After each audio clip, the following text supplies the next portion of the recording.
തല്ല മാത്രല്ല ഓനെ എൻജോയ് ചെയ്യാനും കൊണ്ടിറക്കാൻ പറ്റുന്നുള്ളത് നാട്ടുകാരൊന്നും അറിയട്ടെ. ഓ നീച്ചിട്ടില്ലാന്ന് പറഞ്ഞാല് ഒരു തൊഴിൽ എന്നെ കൊണ്ട് എവിടെ പോയില്ലല്ലോ. പാടച്ചോനെ നീച്ചകളും. തിരുത്തിരി ദേവി വൈകാട്ടി എവിടുക്കാ അവർക്കൊന്നതിന്റെ മോനെ കാട്ടിനോടത്തേക്കല്ല പോണ്ടേ. പിന്നെ അവർക്ക് പോണ തിരുത്തിരി ദേവിയോ ഞാൻ കാണിച്ചു ചിന്നും മിന്നും കിന്നും മഞ്ഞൊക്കെ ഇറങ്ങിക്കാൻ മുഴുവൻ ഇറങ്ങി ഒരു ഒറ്റ നിന്ന് കിടക്കണം. എത്ര വെച്ചിട്ട് നിങ്ങൾക്ക് കാത്തു കൊടുക്കാം.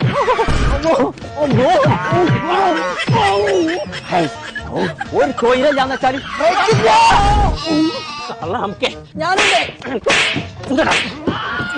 ഞമ്മക്ക് സ്വിമ്മിംഗ് പൂൾക്ക് പോണ്ട. ഇപ്പൊ പാനോട് നിങ്ങൾ പറയോ പറഞ്ഞോ. സൈന കക്കാടം പോയില്ലാണ്. അവിടെ ഗോൾഡൻ റോക്സ് ഇറങ്ങുന്ന റിസോർട്ട് ഉണ്ട്. അവിടെ അടുത്ത കൂടി ഞങ്ങൾ വെച്ച കുട്ടികളുണ്ട്. ജലദോഷം കുടിച്ചാൽ മതി. പോയി അവിടെ ഓരോന്ന് പറഞ്ഞിക്കാണ്ട് മൂക്കിട്ട് അനക്ക് വേണേജ് പോയിക്കോ. കുട്ടികളെ കുളിച്ചാനായിക്കണ്ട. ഓൾക്ക് ചീരാ പിടിച്ചൊന്ന് ഇപ്പച്ചേ ഇങ്ങോട്ട് വരി. ഇങ്ങോട്ട് നോക്കി എന്ത് രസാണ് നോക്കി സ്വിമ്മിംഗ് പൂളൊക്കെ. ഇപ്പച്ചേ അങ്ങോട്ട് നോക്കി കാട്ടിലും വൈന ചാടി കുളി തുടങ്ങിയോ? എത്ര മട്ട തണുപ്പുണ്ടോ?